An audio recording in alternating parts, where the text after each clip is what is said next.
Boa noite, gente. Começa aqui mais um Quarto Poder Jovem, o único programa da TV brasileira que fala de política voltada ao público jovem. Hoje vamos falar sobre a questão da formação política. Entrevista o Bruno Gabriel Mesquita, ele que é o presidente da Juventude do PMDB aqui em São Bernardo, e também Felipe Ferreira, que é entusiasta do movimento Jovens Companheiros. Uma boa noite, Bruno. Boa noite, Sérgio. Boa noite, Bruna, Felipe. Prazer estar aqui no seu programa. Obrigado pelo convite. E vamos debater política, né? E juventude. Muito bem, muito bem. É um prazer recebê-lo aqui. Felipe, boa noite. Boa noite, é um prazer estar aqui, prazer ser recebido. E vamos lá, vamos debater esse tema que é tão distante, né, da juventude, que a gente está tentando aproximar. Muito bem, muito bem. Hoje vocês serão bombardeados aqui no Quarto Poder Jovem. E boa noite também para a nossa gracinha de saias, que é Bruna Molongrotti. Boa noite pessoal. Mandem seus comentários, suas perguntas, que eu tô aqui para ler e pra gente discutir um pouquinho sobre política. Vamos lá. Muito bem. Bom, eu começo já com Bruno Gabriel Mesquita. De onde surgiu essa vocação para a política? Como é que você se baseia nessa questão da quebra do tabu entre o jovem e a política? É possível? É possível, Sérgio. Bom, eu tenho uma história assim um pouco natural nessa questão política, né? Eu vim de uma escola tradicional aqui em São Bernardo, né? Tive a oportunidade de participar de um grêmio estudantil na escola, pelo período que ele foi ativo. Esse grêmio, ele trabalhou algumas questões pontuais internas da escola. E isso foi natural. Quando eu me formei, eu fui para a faculdade, na Fundação Santo André, na qual eu cursei Administração de Empresas. E desde o início da faculdade, eu já comecei a participar da atlética. Como eu sempre joguei bola, não tão bem, né, mas sempre gostei de praticar esporte, eu entrei para o time de futsal da faculdade. Certo. E como era uma atlética geral, eu comecei a me misturar e participar da diretoria de eventos, da diretoria de comunicação, da atlética. E isso foi refletindo nessa minha formação, tanto política quanto pessoal, né? Mas até eu não tinha envolvimento nenhum. Então, assim, esse foi o início dessa minha caminhada. Conforme eu fui trabalhando na atlética, fui formando meu espaço, criando meu espaço, né? Eu tive um convite para participar de uma campanha eleitoral. Pela primeira vez, aos 19 anos, meu segundo ano de faculdade, me convidaram. Eu, sem experiência nenhuma, fui participar. E essa experiência marcou minha vida e ali eu pude perceber que não são só as boas ações, né, que podem transformar, porque elas são essenciais. Isso eu acredito. Eu acredito que uma boa ação, uma boa ideia e pessoas a fim de transformar, elas conseguem realizar. Mas só que muita coisa passa pela política, por decisões de lideranças dos representantes que estão aí no poder.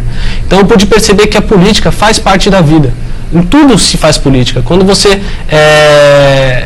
está no seu bairro, você participa da comunidade do seu bairro e você precisa debater uma ideia e a sua ideia precisa ser votada, você vai fazer política com os seus vizinhos.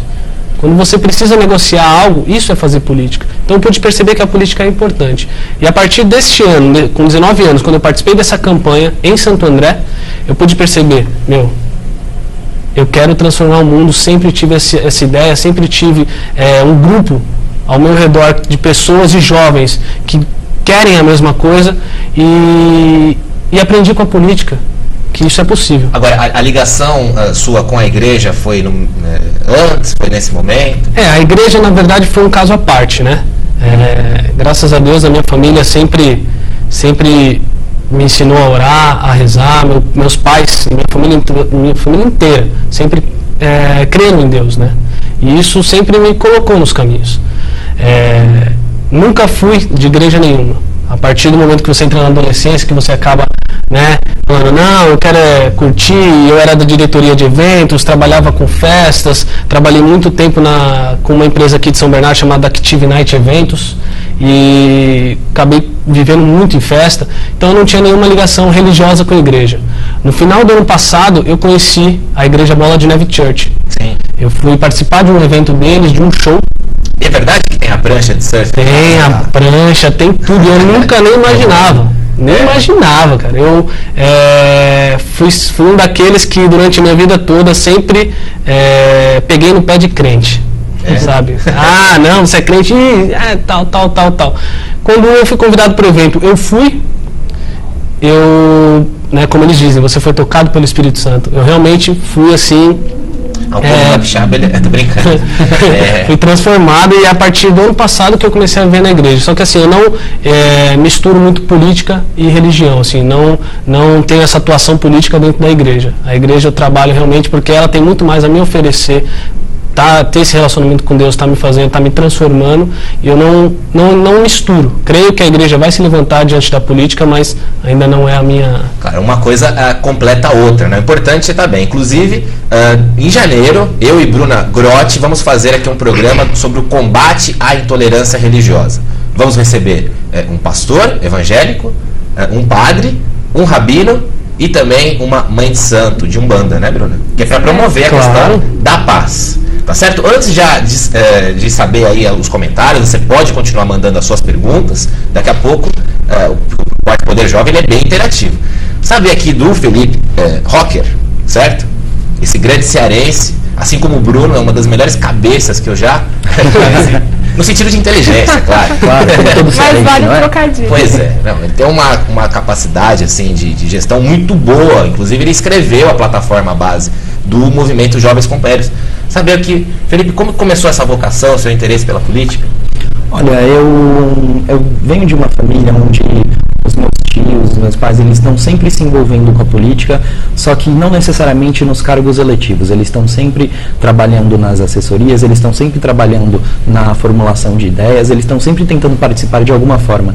Então, desde cedo, eu tive essa convivência de aprender e mesmo observar o poder modificador que a política tem. E tendo morado toda a minha infância com o meu padrinho, que dá a maior importância a esses assuntos, eu consegui ver o quanto ele se dedicava àquela tarefa e consegui ver toda a motivação daquela tarefa. Eu consigo ver por que a política é o melhor meio que nós temos para modificar e para melhorar.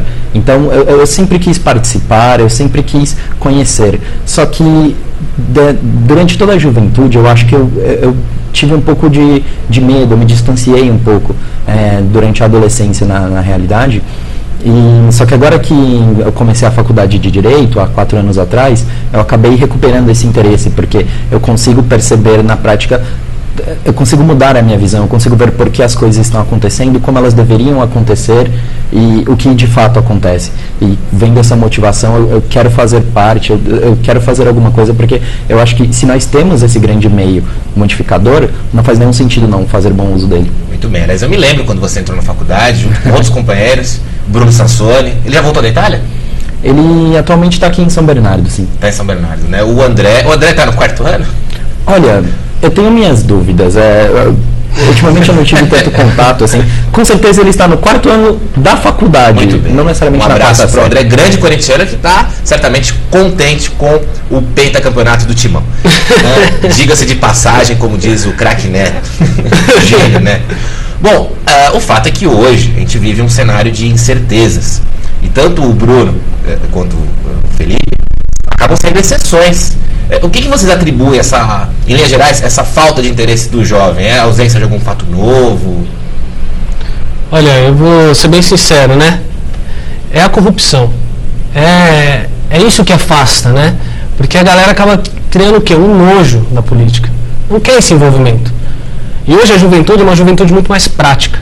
Não quer ficar conversando, não quer ficar debatendo. Lógico que existe a necessidade disso e se faz. Só que a juventude busca muito mais ação, agir muito mais do que somente refletir. E a política, o que sai hoje na mídia sobre política? Só roubalheira. Isso em todos os partidos. Isso em todos. Então é corrupção de um lado, corrupção de outro. A juventude acaba enxergando na política só aquele. Eu vou fazer, mas o que eu vou ganhar com isso? Pois é, e a grande questão é que assim, se o jovem ele acaba não se interessando pela política, o que vai acontecer?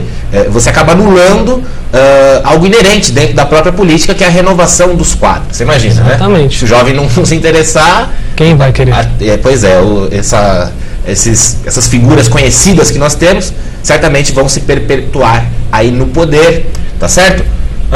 A leitura do Felipe. Eu concordo, eu acho que as notícias que nós temos de corrupção são o principal motivo desse asco que o jovem cria com relação à política, só que eu acho que também contribui muito uma grande falta de informação. Eu acho que o jovem, hoje em dia, ele não sabe como participar, ele não tem os meios. Na verdade, nós temos os meios, mas grande parte não conhece os meios e não conhece o que ele pode extrair da política. É normal, tendo as notícias que nós temos, que o jovem acredite que da política ele só vai extrair corrupção. Exatamente. É normal, só que talvez, eu acho que se nós tivéssemos divulgação dos meios que ele tem que se aproximar e do que ele pode extrair de bom da política, talvez essa aproximação fosse melhor. Eu acho que falta informação também. Muito bem. Só para completar aqui, esse que é o bacana desse quadro, né, desse programa. A oportunidade que você está gerando através da web, que é o principal canal de comunicação para a juventude, através do Quarto Poder Jovem, é exatamente isso, né? A oportunidade, o canal, para que eles possam até mesmo questionar como eu posso participar. A voz ativa, né? Hoje, sem dúvida, as redes sociais, a questão da internet, da própria TV, acaba sendo uma ferramenta de divulgação. Bruna Grotti, já temos comentários? Temos sim, mas antes de ler o comentário aqui, eu vou mandar um beijo para Flávia Valadares, amiga do nosso querido Alexandre Flacker. Beijo dado. E agora vamos ler o comentário. A Karina Souza diz: boa noite, pessoal, o programa está muito bom, como sempre. O Bruno falou que vem de uma escola tradicional. E ela tem uma pergunta para os convidados. Vocês acham que falta estímulo em escolas públicas para despertar o senso político nos jovens? Sem dúvidas, sem dúvidas. Eu acho que a aproximação que a gente tem com a política, ela está majoritariamente fora da escola. É uma coisa pela qual eu sinto muito. Eu acho que nós deveríamos ter, desde mais novos, desde mais jovens, essa aproximação, não necessariamente com a política da forma que nós a temos hoje, como com relação à eletividade, mas com relação a assuntos políticos, com relação a motivações políticas. Eu acho que o jovem deveria ter, sim, contato com matérias como a ética, como o direito, como por que nós queremos ver essas coisas representadas na política e por que nós queremos que o nosso interesse seja representado. Então, acho que essa aproximação não existe nas escolas públicas e nem nas particulares. Eu acho que seria positivíssimo que isso acontecesse, mas infelizmente nós não temos programas nesse sentido ainda. Pois é, a questão da educação, não se pode ter a leitura que a educação não seja prioridade, principalmente a questão do profissional da educação. Tá certo? Agora, mudando de pato para ganso, como diria meu amigo Leandro Júdice, qual que é a leitura que vocês têm em relação aos programas sociais que o governo fez? Por exemplo, nas questões emergenciais, como é o caso do Bolsa Família. Felipe? Olha, a gente sabe que esse é um assunto deveras polêmico. Nós sabemos que nós não temos nenhuma opinião majoritária, só que pessoalmente eu sou a favor. Eu acho que nós passamos por situações no Brasil que são tão emergenciais que não dá pra gente ignorar as pessoas nessas situações. Eu acho que alguma política, seja assistência